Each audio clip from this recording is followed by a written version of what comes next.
ఇది కేవలం సమాచారంగా మాత్రమే భావించండి. వైద్య నిపుణులను సంప్రదించండి. పేదవాడి పక్షాన నిలబడతాం, ప్రజా గొంతుకై నినదిస్తాం. వాయిస్ ఆఫ్ వాయిస్లెస్, తెలుగువారి మనస్సాక్షి సాక్షి టీవీ. సాక్షి టీవీ ప్రసారాల కోసం మీ స్థానిక కేబుల్ ఆపరేటర్ను వెంటనే సంప్రదించండి.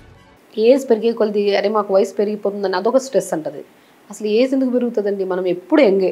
నేను అంటాను చాలామందికి 40 దాటిన తర్వాత యంగ్నెస్ స్టార్ట్ అవుతుంది అంట. నేను 40కి ముందు మనం ఏం తిన్నా డైజెషన్ అయిపోతుంది, బాడీ చాలా యాక్టివ్గా ఏది పడితే అది చేసుకున్నా కూడా బాడీ చాలా ఇదిగా ఉంటుంది. 40 దాటిన తర్వాత మనము చిన్నపిల్లలు అంటే చిన్నపిల్లలకి ఇమ్యూనిటీ ఎంత స్ట్రాంగ్గా ఉంటుంది, దానికంటే డబుల్ స్ట్రాంగ్ అవుతుంది 40 తర్వాత.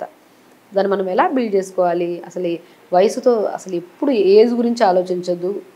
స్పెషల్లీ మనం కరెక్ట్ టైంకి తింటున్నాం, కరెక్ట్గా జ్యూసెస్ తాగుతున్నాం, మంచి వెజిటబుల్స్ ఫ్రూట్స్ తింటున్నాం అంటే ఎందుకు వస్తుంది ఏజ్?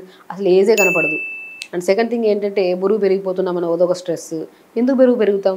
అరచేయి ఎంత పొట్ట మనం టైంకి తిన్నాం అనుకోండి, ఈ పొట్టకి ఎంత వేయాలో అంత వేస్తే బరువు పెరగము, బరువు బ్యాలెన్సింగ్ ఉండదు, అదొక స్ట్రెస్. ఆ బరువు అనేది అక్కడ బ్యాలెన్స్ చేసుకుంటాం టైంకి తింటే. ఎర్లీ డిన్నర్స్ చేయడం అదొకటి. కొంతమంది డయాబెటీస్ ఉన్నది స్ట్రెస్. డయాబెటీస్ ఎందుకు వస్తుంది? బేసికలీ మన లైఫ్ స్టైల్ చేంజ్ ఉన్నట్టయితే డయాబెటీస్ వస్తుంది. ఆ లైఫ్ స్టైల్ని కరెక్ట్ చేసుకుంటున్నాం మనం. అన్ని డిసీజెస్కి చూడండి, లైక్ ఒక స్ట్రెస్ కాదు, యాంగ్జైటీ కాదు, డిప్రెషన్ కాదు, ఇంకా స్పెషల్లీ బరువు కానీ, థైరాయిడ్ కానీ, పీసీఓడి కానీ, బీపీ కానీ, షుగర్స్ కానీ, ఎన్నెన్నో రకాల డిసీజెస్ రావడానికి మెయిన్ కారణం మన అలవాట్లు కరెక్ట్గా లేకపోవడం వల్ల, మన లైఫ్ స్టైల్ కరెక్ట్గా లేకపోవడం వల్ల మనము జరిగిన దాని గురించి వదిలేక దాని గురించి ఎక్కువ ఆలోచిస్తూ మన శరీరంలో కార్బన్ డైఆక్సైడ్ లెవెల్స్ ఎక్కువ అయిపోవడం వల్ల అప్పుడు కోపము, చిరాకు ఇవన్నీ ఒక స్ట్రెస్కి కారణమవుతాయి. కాబట్టి అన్నిటికీ చెక్కు పెట్టేది ఒకటి యోగా చేసుకోవడం, ఒక 10 నిమిషాలు మెడిటేషన్ చేసుకోవడం.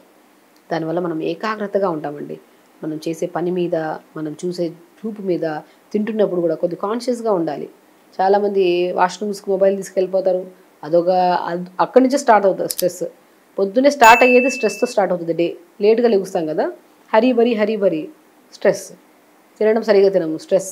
న్యూట్రిషన్ సరిగా లేకపోతే బాడీలో ఏమవుతుంది?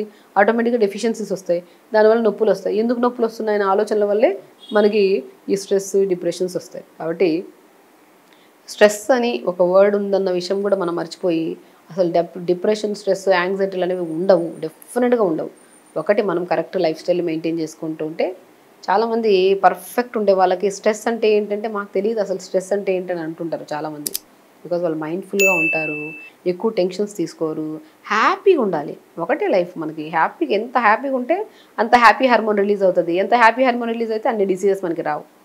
కాబట్టి చాలామందికి మన దగ్గరికి వస్తుంటారు చాలామంది, స్ట్రెస్ ఉంది, యాంగ్జైటీకి మెడిసిన్స్ వాడుతున్నామంటే నేను అంటాను అవన్నీ టెంపరీగానే పనిచేస్తాయి. పర్మనెంట్ పాత్ ఏంటంటే లైఫ్ స్టైల్ మార్చుకోవాలి. ఓవర్ థింకింగ్ వదిలేయండి. పొద్దునే లేచి 10 నిమిషాలు మంచి మ్యూజిక్ పెట్టుకొని మ్యూజిక్ వినండి, లేదంటే ఏదో ఒక డివోషనల్ మ్యూజిక్ పెట్టుకొని విని 10 నిమిషాలు మెడిటేషన్ చేసుకోండి. మన బాడీకి మనం చేసిన తప్పుల వల్ల ఒక్కసారి మన బాడీకి మనం సారీ చెప్పుకోవడము, ఒక కైండ్ఫుల్ మాటలు మాట్లాడాలి. చాలామందిలో హైడ్రోథెరపీలో ఒక ట్రీట్మెంట్ ఉంటుంది, అంటే వాటర్ థెరపీ అంటుంది. ఒక సైంటిస్ట్ చెప్తున్నాను, ఎందుకంటే ఈ పాయింట్ ఎందుకు చెప్తున్నా అంటే ఇది స్ట్రెస్ కనెక్టెడ్ విషయం అనమాట. మనం ఎంత పాజిటివ్గా ఆలోచిస్తామో శరీరంకి అంత పాజిటివ్గా బాడీ అనేది రియాక్ట్ అవుతుంది. సో మన బాడీలో 80% to 70% వాటరే ఉంటుంది. ఆ వాటర్ని మనము ఓవర్ థింకింగ్, నెగిటివ్ థాట్స్ అన్ని నింపేయడం వల్ల ఆ బాడీ మొత్తం డిఫరెంట్ వేలో పనిచేస్తుంది. మనం ఎప్పుడు మనకు సమస్య వచ్చినప్పుడు అది తగ్గుతుంది. స్ట్రెస్ ఉంటే తగ్గించుకుంటాము, యాంగ్జైటీ కూడా తగ్గించుకుంటాము. ఆ భరోసా మన శరీరానికి మనం ఇవ్వాలి. దాంతోపాటు యోగా చేసుకోవాలి. మంచి carrot, beetroot, Apple, ginger juice అండి 40 రోజులు తాగండి. యాంగ్జైటీ వాళ్ళు ఉన్నా కానీ, డిప్రెషన్ కానీ, స్ట్రెస్ కానీ, నిద్రలేమి సమస్య ఉన్నా కూడా బెస్ట్ న్యూట్రిషియస్ జ్యూస్ ఏదైనా ఉందంటే పావు క్యారెట్, పావు యాపిల్, పావు బీట్రూట్, చిన్న ఉసిరికాయ మొక్కేసుకొని మంచిగా జ్యూస్ చేసి పిప్పంతా పిండేసి ఒక గ్లాసు జ్యూస్ తాగండి. ఆ జ్యూస్ తాగే కొద్ది మనకి హిమోగ్లోబిన్ పెరుగుతుంది, న్యూ సెల్స్ ఫామ్ అవుతాయి, యాంటీ క్యాన్సరస్గా పనిచేస్తుంది. అండ్ స్పెషల్లీ మోస్ట్ ఇమ్యూనిటీ కూడా బిల్డ్ అవుతుంది, ఎందుకంటే ఉసిరికాయ కూడా ఉంది కదా. ఒక్కొక్క డిసీజెస్కి ఒక్కొక్క ప్రాబ్లమ్ని క్రియేట్ చేయడం, మనం తగ్గించడానికి 4 కైండ్ ఆఫ్ ఇంగ్రీడియంట్స్ని జ్యూస్లో వేసుకుని తాగితే అసలు స్ట్రెస్ ఉండదు. అసలు స్ట్రెస్ అనేది టాపికే ఉండదు అసలు. ఇప్పుడు అందరికీ చాలామందికి స్ట్రెస్, యాంగ్జైటీ, డిప్రెషన్లు ఉన్నాయి కాబట్టి ఇది కూడా ఒక టాపిక్ లాగా తీసుకొని ఈరోజు మనం చెప్తున్నాం. కానీ బేసికలీ ఇవన్నీ ఉండవు.